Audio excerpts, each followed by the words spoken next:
Hi friend, आज class 10th और 12th के लिए उर्दू ग्रामर पढ़ा रहे हैं। उर्दू ग्रामर के बारे में बता रहे हैं जो 10th और 12th क्लास के लिए बहुत ही ज़्यादा इम्पोर्टेंट है और ये सभी को पढ़ना ही ज़रूरी है और 12th में ही नहीं, ये आगे की एग्ज़ाम में भी बहुत ही सहयोगी होता है। तो चलिए सबसे पहले हम थोड़ा सा जिक्र कर लेते हैं कि ग्रामर किसे कहते हैं या व्याकरण किसे कहते हैं या उर्दू में इसको क़वायद कहते हैं।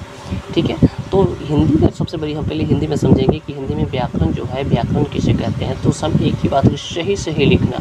ठीक है, सही सही लिखना,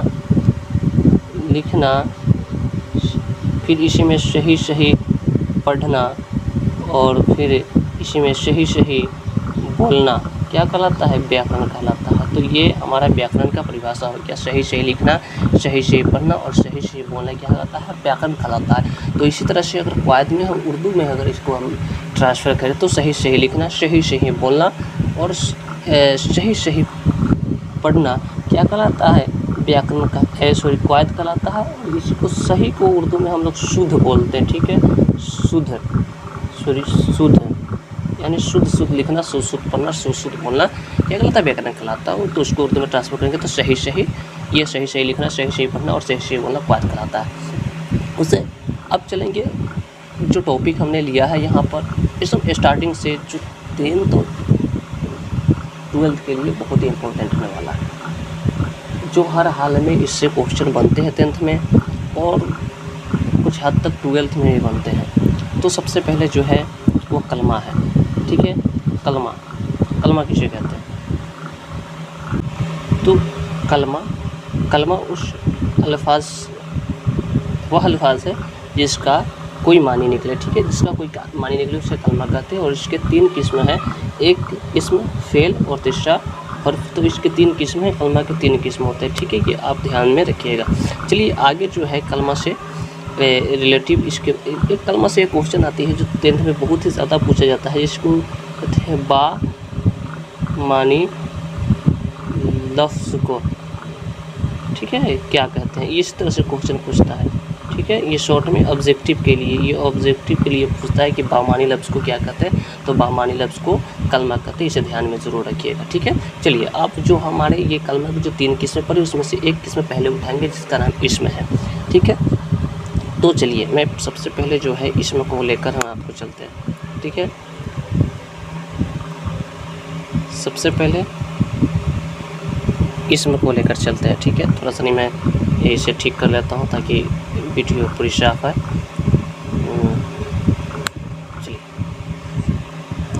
तो सबसे पहले इस्म।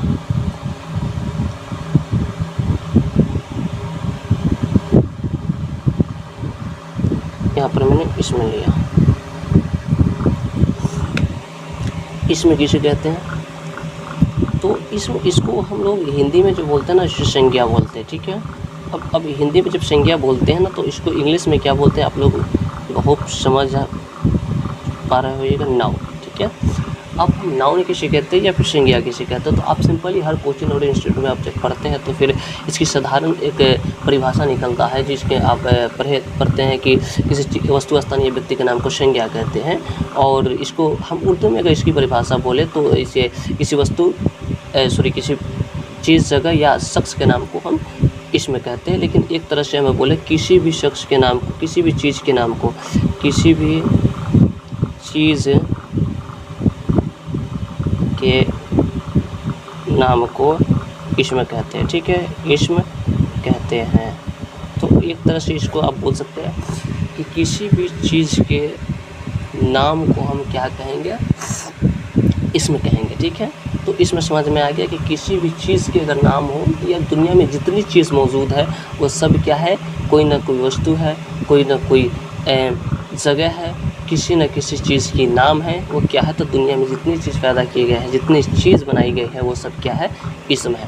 तो ये समझ में आ गया कि इसमें किसे कहते हैं। ठीक है, इसमें से क्वेश्चन बनती है, क्वेश्चन इस तरह से बनती है कि जैसे मान के चलिए इसको जैसे मैं बता देते कि जैसे बोलते कलम क्या है, तो ये कलम एक चीज़ है, लिखने वाली चीज़ है। तो कलम क्या हो गया?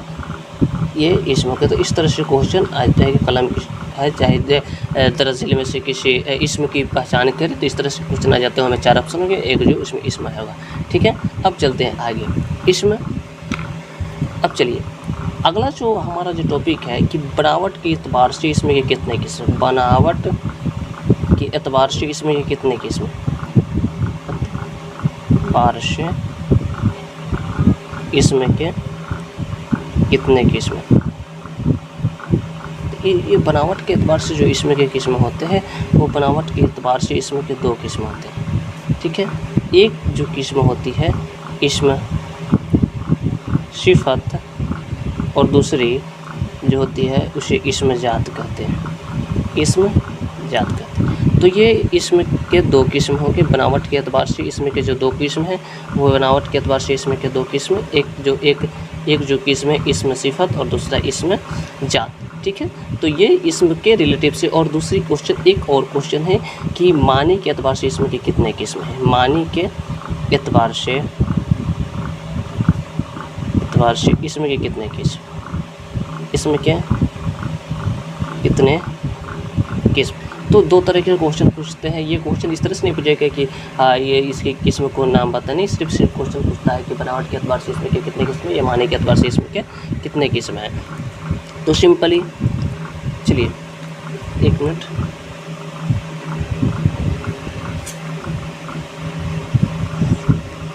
चलिए आगे।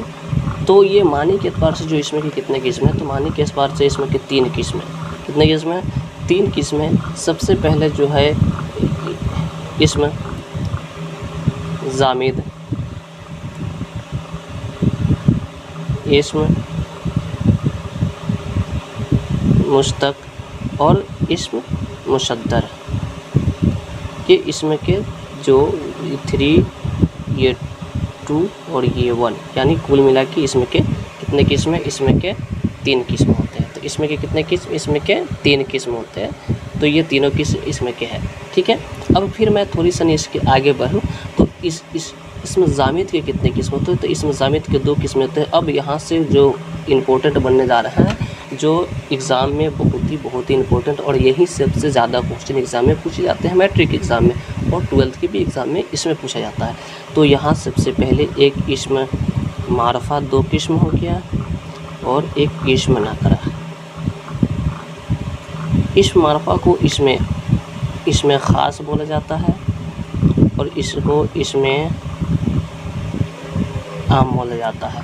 तो ये इसम नाकरा और इसम मारफा, ये 2 किस्म इसम जामिद के हैं। तो होप आपको समझ में आया होगा। और ये इसम नाकरा और इसम मारफा को मैं नेक्स्ट वीडियो में आपको बनाकर हम आपको डाल देंगे। इससे पहले मैं एक और बात कहूँ कि इस जो उर्दू ग्रामर का जो टेंस होता है ना, टेंस जिसको उर्दू में फ़ेल बोला जाता है, ये हम वीडियो बनाकर इसी चैनल पे मैंने डाल दिया है। आप इस चैनल के अंदर जाकर इस वीडियो को ज़रूर देखिए और बिल्कुल आसान कर जो उर्दू टेंस है, जिससे क्वेश्चन अधिकतम बनते हैं, वो मैंने उस तरह की आसान तरीके से पूरी उस वीडियो को मैं बनाकर इसमें डाल दिया है। आप इसको ज़रूर जाकर वहाँ से देखें और चैनल को सब्सक्राइब से ज़्यादा से ज़्यादा शेयर करें। फिर मिलते हैं नेक्स्ट वीडियो में जो इसमें नाकरा और इसमें मारफा पढ़ाएंगे। बाकी सारे क्लास को जो उर्दू के हैं मैं धीरे धीरे आपको पूरी आप तक पहुँचाने की कोशिश करेंगे। इसके लिए आप चैनल को सब्सक्राइब और नोटिफिकेशन को ऑन कर लीजिएगा ताकि जो भी वीडियो डाले उसका नोटिफिकेशन आपके पास गिर जाए। चलिए धन्यवाद, मिलते हैं नेक्स्ट वीडियो में।